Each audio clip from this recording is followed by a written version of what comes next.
back to my channel, where today I'll be going over mixing textures in crochet, specifically pairing stitches in order to create maximum impact.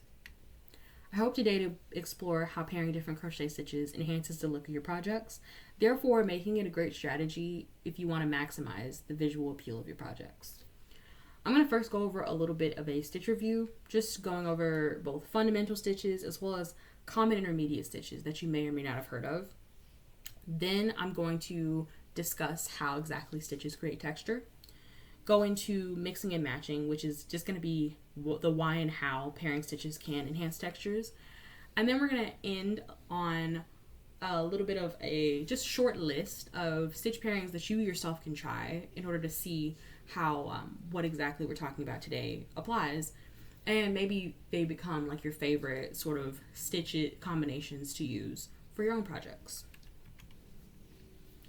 So for our fundamental stitches, you may have heard of chain stitch. That's like, I feel like the first thing that when you're crocheting that you learn and you use it for your foundation chain. You can also see it in very basic, or like not very basic, but you can also see it in some stitches as well. Like for instance, the mesh stitch, which I'm going to talk about in a little bit. There is slip stitch, which this one I feel like is really good for both seaming purposes as well as like finishing in general, or maybe if you just want a row of stitches that has virtually no height to it. Then there's single crochet. It's a very short stitch, very compact.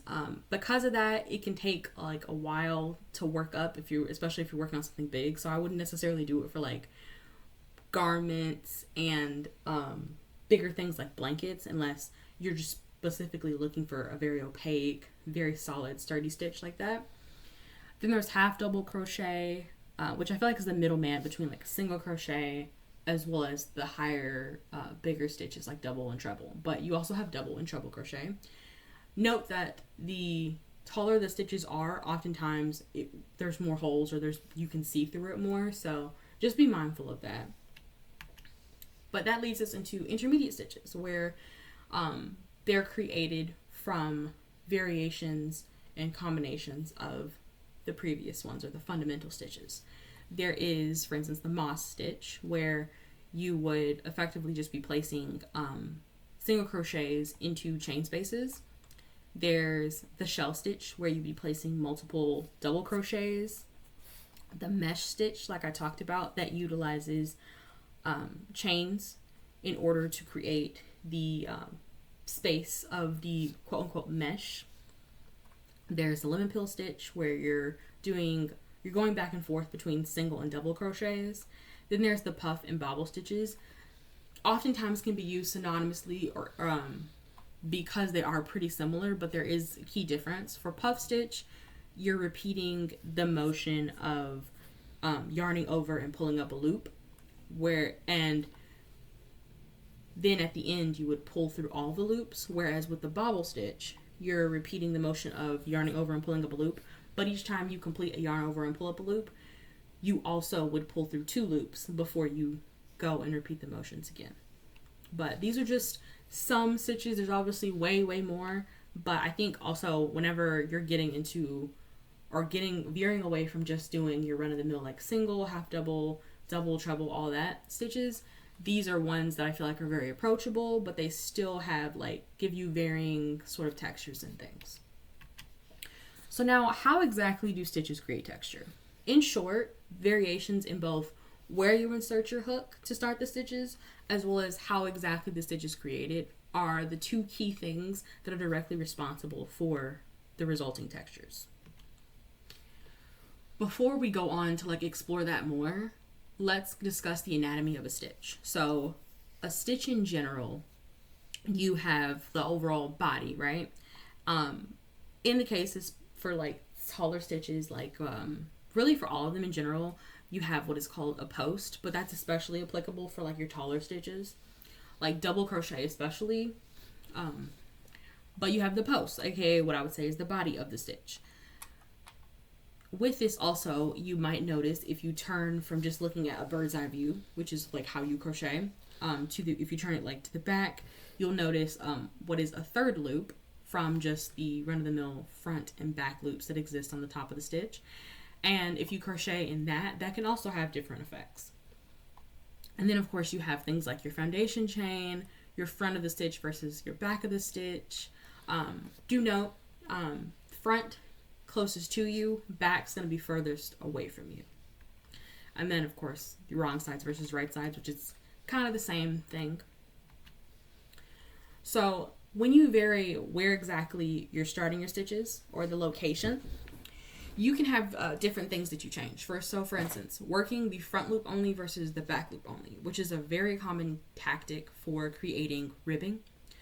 What effectively happens is that a ridge results from whatever unworked stitch you have. It really depends on which instance you're doing. So in the case that I'm sure you've seen a lot of, or you will see a lot of, back loop, working the back loop only, your front loop remains unworked, and because of that, it's kind of just sitting there, but it's not like being incorporated in, and so it creates a ridge, which gives it that ribbing effect.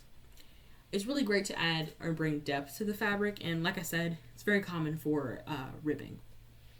The third loop. So we talked about how it's just in the back and just hanging out there. Well, if you crochet in this, either, with one of the other two loops or just by itself, what happens is that you create a ridge from the unworked stitch or stitches. And what happens in either of those cases is that you have what is like a reversible fabric, so you get a ridge on both sides. Finally, then we have the front post versus the back post. So if you were to crochet around the body of the stitch, like I talked about, the post, instead of into that top of the stitch, what you get is either a recessed stitch that kind of veers more towards the back of your work, or a pushed out stitch which veers more towards the front of your work. And this can be used to create different effects. It's an alternate way of doing ribbing, but you can also do it for things like cables. Then we have circumstance, which is when I talked about how you can also vary how the stitch is created. So grouping stitches, for instance. So when I say grouping of stitches, I mean when you're working or incorporating more loops into a single stitch. And what happens is that you increase the overall density of your stitch, and you can see that for things like bobble stitch or puff stitch, and that it makes it like puffier and softer. Then we have height differences. So as you probably have noted, some stitches are just taller than others. And what happens if you mix those, for instance, if you mix single and double crochet, as is such the case for things like slim and peel stitch, you can create texture or even movement in your fabric for other stitches, or the illusion of movement. So this can be seen in, for instance, things like the wave stitch or the chevron stitch. Mixing and matching. So similar to things like color theory, you'll find that the most vibrant color combinations happen whenever you pair colors that have high contrast, which you can get from pairing things that are across from each other. So for instance, like a red and a blue, or a yellow and a purple, so on and so forth. Same thing for stitches, I would say, where the best combinations are going to be things that occur on the opposite ends of the spectrum. Examples are going to include things like mixing a simple stitch with a textured stitch, or a tall stitch and a short stitch, front post stitches versus back post stitches, as well as high density and low density stitches. I have this list of 4 different pairing combinations, and like I said before, you can use these if you want, just to kind of see how varying what we talked about before really does impact both the look, but in general also how you notice them. Because if you're working, for instance, like a basic stitch, like half double or double or whatever, it just kind of all looks like the same. They have the same thickness. They are very uniform. But then once you start like playing around and mixing different ones, you get different effects. And that can make it look better and or feel better / different. So the first one, puff stitch plus single crochet. This works because puff stitch is higher density, whereas single crochet is lower density. And in general, the puff stitch is a more textured stitch, whereas the single crochet is more flat. Lemon peel stitch, which in its essence is just a single crochet and double crochet, aka 2 stitches that are varying heights.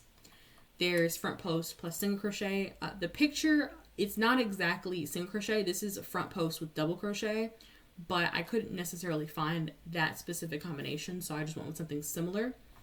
But this works because one, in this case, for instance, the front post is a double crochet, whereas the single crochet is single crochet. So you're varying heights, although this picture doesn't reflect that. But also you're changing like location. So one of them you're working a front post versus at the top of the stitch. And then finally cluster stitch plus ridge stitch. As you can see here, the densities are different.